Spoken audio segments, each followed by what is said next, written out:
미스테리.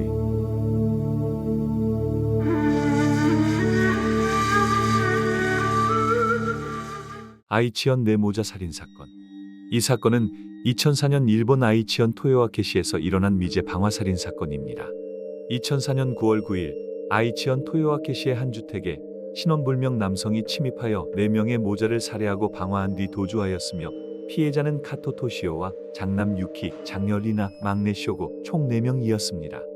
남편인 카토 히로토시는 회사에서 새벽이 넘는 시간까지 잔업을 하고 있었으며 사건 전일 밤 11시경 자택에 전화를 하였을 때까지만 해도 아무런 이상이 없었지요.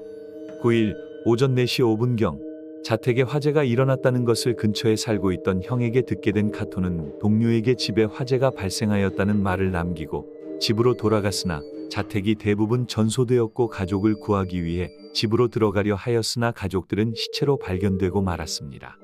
1층 거실에서 막내인 쇼고, 2층 침실에서 아내 토시오와 나머지 2 자녀가 불에 탄 시체로 발견되었는데 등유가 뿌려진 흔적과 시체의 손상 흔적을 보아 이것이 평범한 화재 사고가 아니라 명백한 방화살인 사건이라는 것이 밝혀졌습니다. 피해자들은 성별에 따라 살해된 방법이 다른 것으로 보여졌는데 아내와 장녀는 약 20cm의 칼로 얼굴 등 수십 군데를 찔린 상처가 있었으며 쌓이는 과다출혈 및 급성 쇼크사로 추정되었습니다.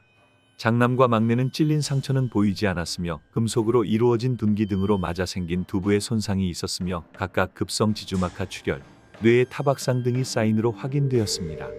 1층에서 발견된 막내를 제외한 3명의 피해자에게는 이불이 씌워져 있었으며 저항의 흔적은 보이지 않은 것으로 알려졌습니다. 피해자들은 수면을 취하고 있을 당시 자택에 침입한 범인에게 살해를 당한 것으로 추정되며 폐에 그을음이 있었기 때문에 습격을 당하고 방화가 이루어질 때까지도 살아있었을 가능성이 높았다고 합니다. 그을음은 1층에 있던 막내 쇼고가 가장 적었고 2층에 있던 장남 유키가 가장 많았기 때문에 쇼고가 가장 먼저 살해당하고 아내인 토시오 씨, 장녀인 리나, 장남인 유키의 순서로 사망한 것으로 보였습니다. 오전 4시경 이웃 주민이 여성의 비명소리를 들었다고 하며 약 30분 뒤 119로 화재 신고가 접수되었습니다. 시간으로 보아 범행은 약 30분 정도의 단시간에 벌어진 것으로 추정이 됩니다.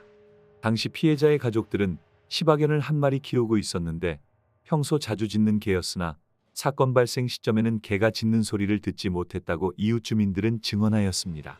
이 개는 목줄이 풀린 상태로 차량 밑에 숨어 생존해 있었습니다. 현관과 부엌문 등 1층의 창문이 모두 잠겨 있었으며 2층 창문으로 오르는 사다리를 설치한 흔적이 없는 점으로 보아 범인이 어떠한 루트로 침입을 하였는지는 파악하기 어려운 상태였습니다. 방화에 사용된 등유는 피해자들의 시체 외에도 집 곳곳에 광범위하게 뿌려져 있었는데 이는 범인이 직접 가져온 것으로 추측되며 현장에서는 성냥개비와 등유가 스며든 신문지가 발견되었습니다. 현장에서는 범행에 사용된 흉기가 발견되지 않았고 정원과 주변 도로에서는 루미놀 반응이 보이지 않았습니다. 이 때문에 범인은 현장에서 범행 때 사용하였던 옷을 갈아입은 후 현장에서 태운 것으로 추측되었습니다.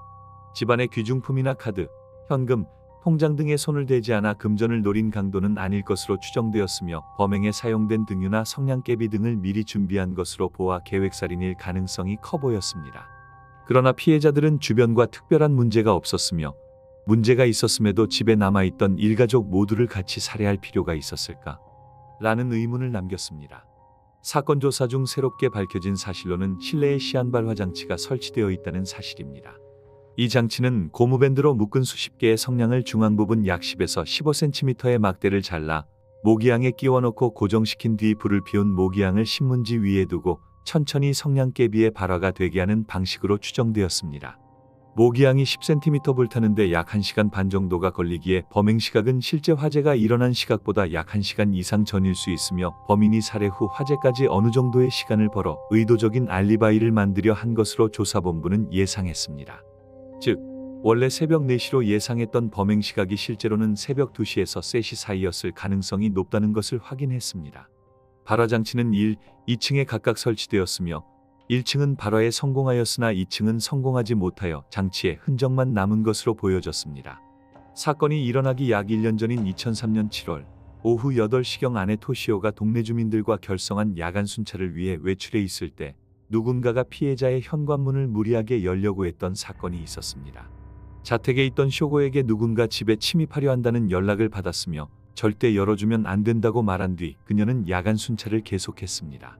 이 사건 이후 자택의 모습을 살피는 수상한 자가 목격되어 자택의 잠금 장치를 철저히 하는 등 보안을 높였습니다. 사건 당일 소방 작업을 하던 소방대원과 근처의 주민이 사건 현장 근처에서 수상한 승합차를 목격하였는데 약 30에서 40대 가량의 남성이 운전을 하고 있는 것으로 보여졌다고 합니다. 그런데 사건이 일어난 반년 후인 2005년 3월 11일 유족인 카토 히로토 씨가 일련의 사건들로 체포되는 일이 일어납니다. 이전 근무하던 회사에서 약 520만 엔을 횡령하게 되어 사기죄로 체포되었는데 같은 해 5월 다른 근무처로부터 또 다시 5,500만 엔을 부당 취득한 혐의로 재체포되었습니다. 당시 카토 히로토는 고급 클럽에 빈번히 드나들며 횡령한 돈으로 씀씀이가 컸다는 내용까지 보도되자 결국 나고야지법은 카토에게 징역 3년, 집행유예 4년의 유죄 판결을 내렸습니다.